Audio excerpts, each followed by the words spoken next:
한때 나는 잠을 푹 자본 것이 언제인지 기억조차 나지 않을 만큼 심각한 불면증에 시달렸다.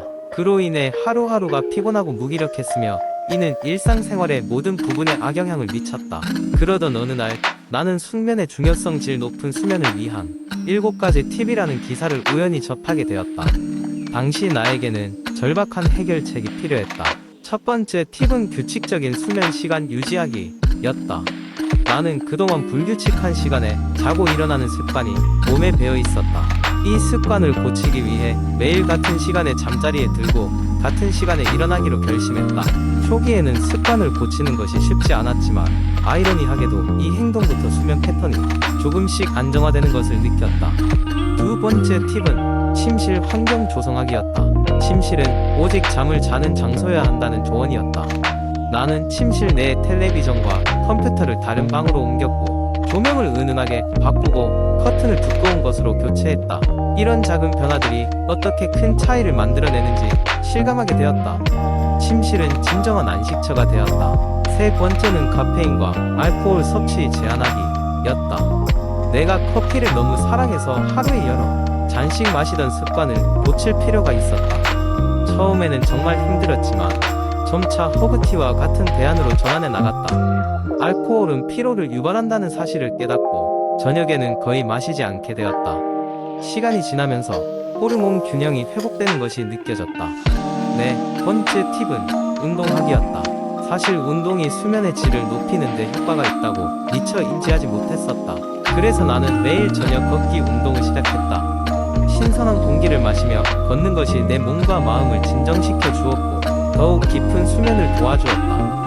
다섯 번째는 수면 루틴 만들기였다. 자기 전에 일정한 루틴을 만드는 것은 내가 이제 자야 할 시간이다라고 신호를 받아들일 수 있도록 도와준다고 했다. 그래서 나는 자기 전 독서 또는 명상을 하며 감정을 안정시키고 몸을 편안하게 하는 시간을 갖기로 했다. 이러한 루틴은 자연스럽게 수면의 질을 높여주었다.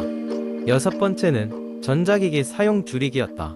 전자기기의 푸른빛이 수면 호르몬인 멜라토닌의 분비를 억제한다고 한다. 그래서 나는 적어도 잠자기 1시간 전에는 휴대폰과 컴퓨터의 사용을 멈추기로 했다.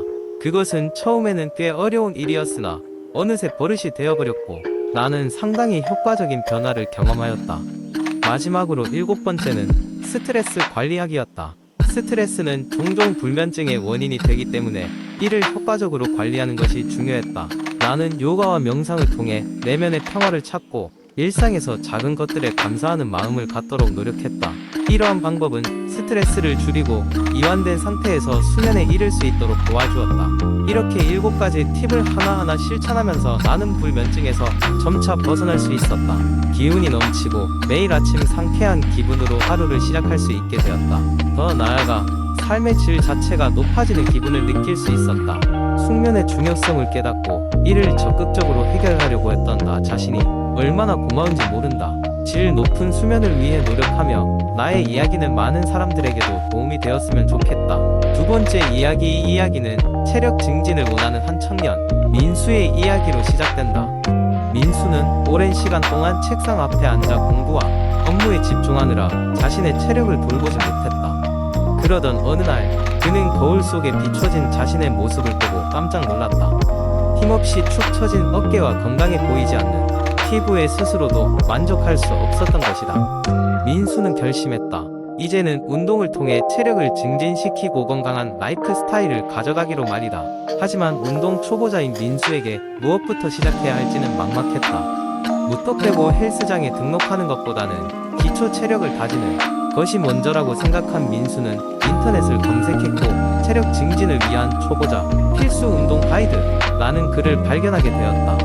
가이드는 매우 체계적으로 구성되어 있었다. 초보자를 위한 기초 체력 운동부터 전문적인 피트니스 단계로 넘어가는 과정까지 이해하기 쉽게 설명되어 있었다.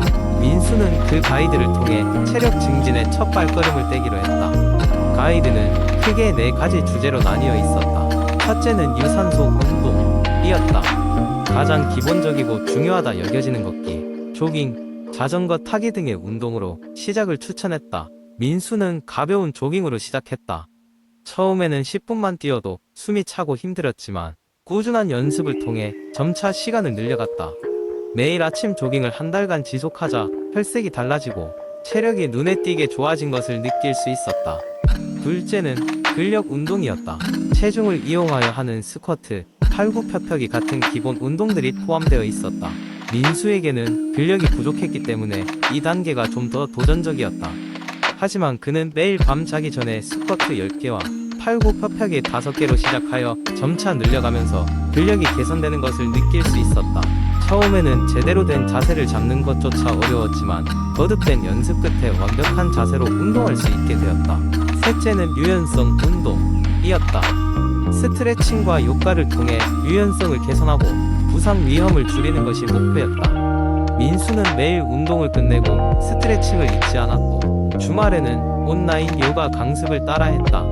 이는 그의 몸을 긴장해서 풀어주고 운동 후의 피로감을 줄여줬다. 마지막으로 생활습관 개선이었다.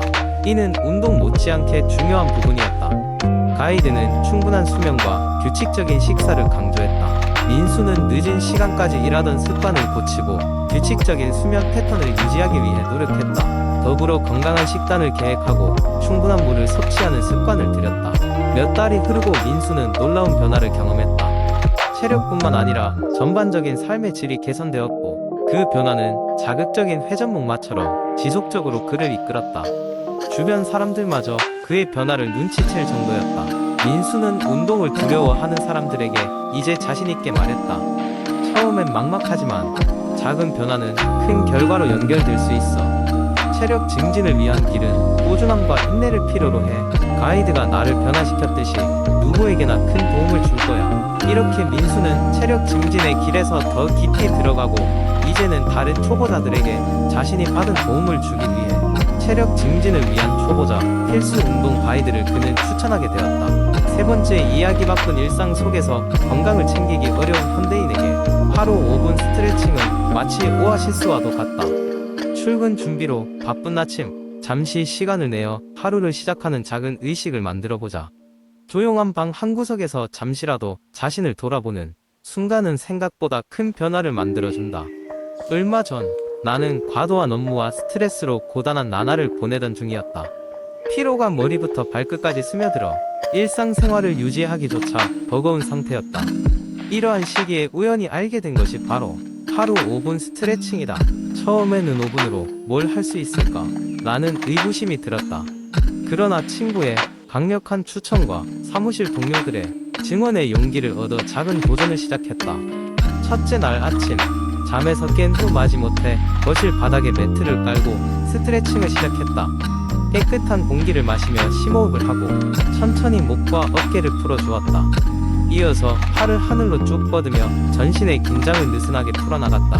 단 5분밖에 지나지 않았지만 몸의 묵직함이 거짓말처럼 가벼워지는 것을 느꼈다. 마치 하루를 상쾌하게 시작할 수 있는 에너지를 충전한 듯한 기분이었다. 이 경험 이후로 매일 아침 5분 스트레칭을 습관화하였다.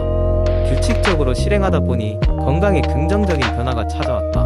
우선 업무 능률이 눈에 띄게 향상되었다.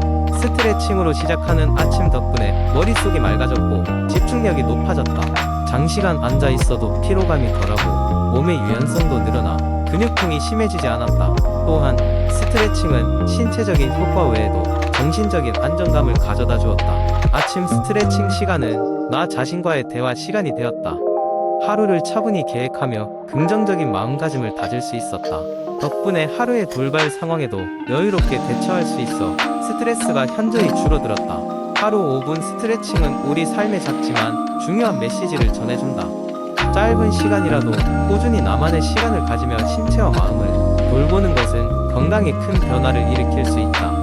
우리가 매일 바쁘게 달리는 길 속에서도 스트레칭은 언제나 자신과 세상을 다시 바라보게 한다. 작은 노력이 큰 결과를 낳는다는 것을 다시금 깨달으면서 나는 오늘도 매트 위에 선다. 이처럼 간단하지만 강력한 루틴이 앞으로도 나와 많은 이들의 삶을 더 건강하고 행복하게 만들어 줄 것임을 의심치 않는다. 네 번째 이야기. 어렸을 적부터 나에게 가장 큰 영향을 미친 사람은 바로 엄마였다.